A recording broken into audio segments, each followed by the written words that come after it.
जय श्री कृष्ण। श्री कृष्ण के इस उदाहरण का मतलब बहुत ही महत्वपूर्ण है। जब हम सच्चे प्रेम की बात करते हैं, प्रेम एक ऐसी अद्भुत भावना है जो हमारे जीवन को सुंदरता और मायने देती है। लेकिन यह समझना कठिन हो सकता है क्योंकि यह आपके दिल और मन की गहरे कोनों में छुपा होता है। इस लेख में हम श्री कृष्ण के इस उदाहरण को विस्तार से समझेंगे और जानेंगे कि सच्चे प्रेम को कैसे पहचाना जा सकता है। सच्चे प्रेम जीवन का एक महत्वपूर्ण हिस्सा है। यह हमारे रिश्तों, जीवन शैली और खुशियों को सुखद बनाता है। लेकिन कई बार हम प्रेम को गलती समझ लेते हैं और इसे असली प्रेम से मिलाने का प्रयास करते हैं। इस उदाहरण में श्री कृष्ण हमें सच्चे प्रेम की महत्वपूर्ण बातें सिखाते हैं और हम यह समझेंगे कि हम सच्चे प्रेम को कैसे पहचान सकते हैं। श्री कृष्ण भगवत गीता में महत्वपूर्ण भूमिका निभाते हैं, जो कि महाभारत के युद्ध के समय हुआ था। गीता में उन्होंने मानव जीवन के विभिन्न पहलुओं पर अपने विचार प्रस्तुत किए हैं, जैसे कि कर्म, भक्ति और प्रेम। यहाँ हम प्रेम के महत्व पर ही ध्यान केंद्रित करेंगे, जैसे कि श्री कृष्ण ने इसके विशेष रूप में बताया है। प्रेम का महत्व असीम है। यह हमारे जीवन को सजावट देता है, हमारे मनोबल को बढ़ाता है और हमें जीवन के सभी पहलुओं को स्वीकार करने की क्षमता प्रदान करता है। प्रेम ही वह जवाब है जो हमें अपने पास के औरों के प्रति सहानुभूति और समर्पण की दिशा में बढ़ने की प्रेरणा देता है। यह हमें जीवन का एक सही मार्ग दिखाता है और हमें वास्तविक खुशी की दिशा में ले जाता है। श्री कृष्ण का यह उदाहरण बड़े ही महत्वपूर्ण है क्योंकि इसमें वह एक महत्वपूर्ण संदेश देते हैं कि सच्चे प्रेम को कैसे पहचाना जा सकता है।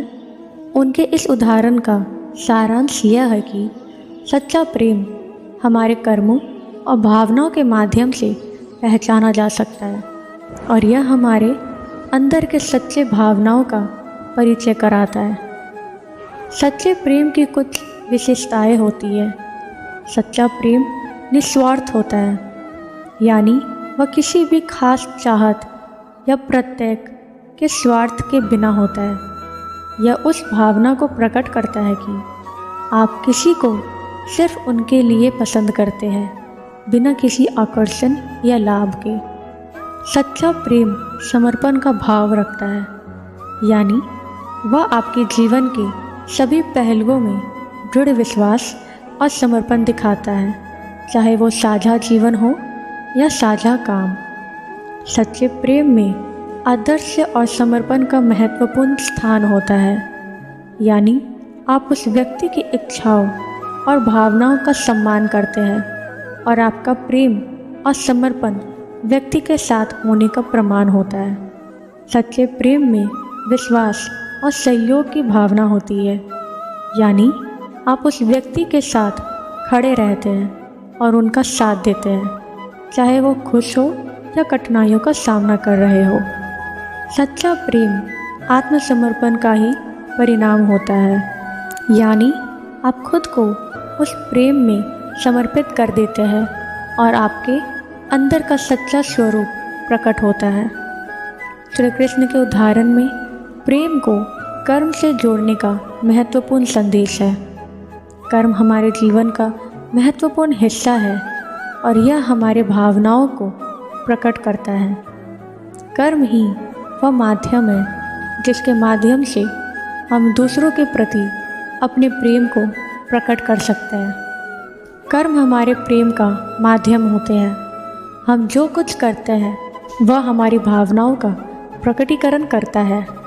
जब हम किसी के लिए कुछ करते हैं तो यह हमारे प्रेम को प्रकट करता है और उस व्यक्ति को हमारे प्रेम का एहसास होता है।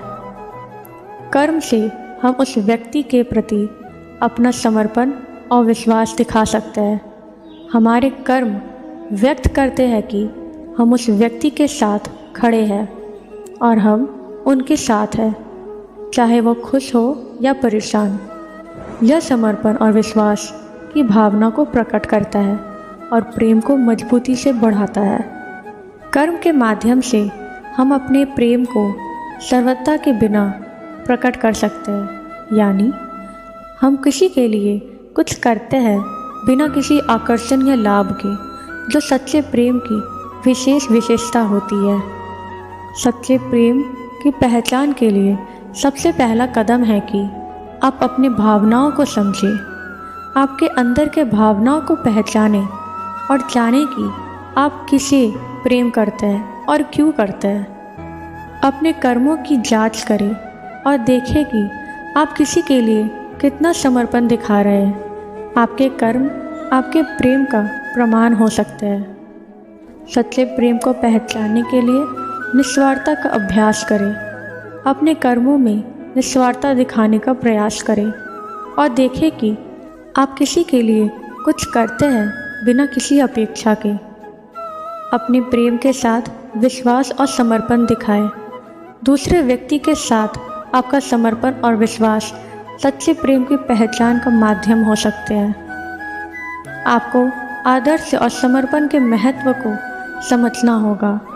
आपके प्रेम में आदर्श और समर्पण होना चाहिए, जो दूसरों के साथ सटीक और निष्कल्प रूप से बिताने की भावना को प्रकट करता है।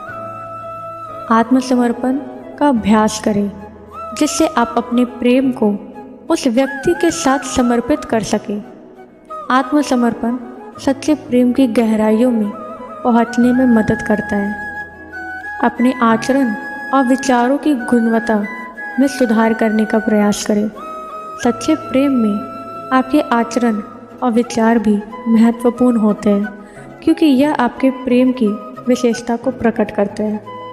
श्री कृष्ण के उदाहरण से हमें सच्चे प्रेम के महत्वपूर्ण बातें सीखने को मिलती है। सच्चा प्रेम निस्वार्थ, समर्पण, आदर्श, विश्वास और समर्पण के साथ होता है। इसे पहचानने के लिए हमें अपने कर्मों का माध्यम बनना होता है और अपनी भावनाओं को समझने का प्रयास करना होता है। सच्चे प्रेम की पहचान से हमारे जीवन को सुखद और अर्थपूर्ण बनने का मार्ग मिलता है और हमारे चारों ओर के लोगों के साथ एक समृद्ध संबंध बनाने का अवसर मिलता है। इस लेख में हमने श्री कृष्ण के उदाहरण को गहराई से समझा और सच्चे प्रेम की महत्वपूर्ण बातें सीखी।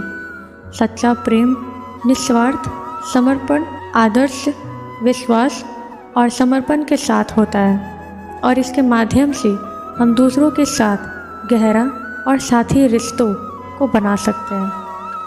प्रेम की पहचान के लिए हमें अपने कर्मों का महत्व जानना चाहिए, क्योंकि कर्म हमारे प्रेम के प्रति हमारे वास्तविक भावना को प्रकट करते हैं। हमारे कर्म हमारे प्रेम का प्रमाण हो सकते हैं और वे हमें बता सकते हैं कि हम किसे सच्चे दिल से पसंद करते हैं। सच्चे प्रेम की पहचान के लिए हमें निस्वार्थता और समर्पण के मूल तत्व को अपने जीवन में अपनाने का प्रयास करना होता है। ये महत्वपूर्ण गुण हमारे प्रेम को सजावट देते हैं और हमें अधिक खुशियाँ की दिशा में ले जाते हैं।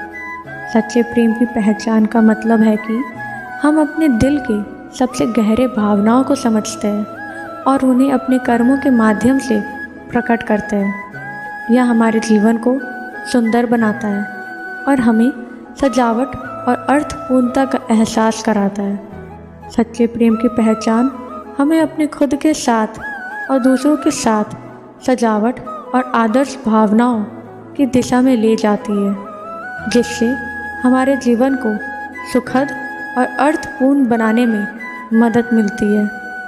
इसी प्रेम के साथ हम अपने चारों ओर के लोगों के साथ समृद्ध और सुखद रिश्तों का आनंद लेते हैं। आशा करती हूँ आपको यह श्री कृष्ण के विचार पसंद आए होंगे।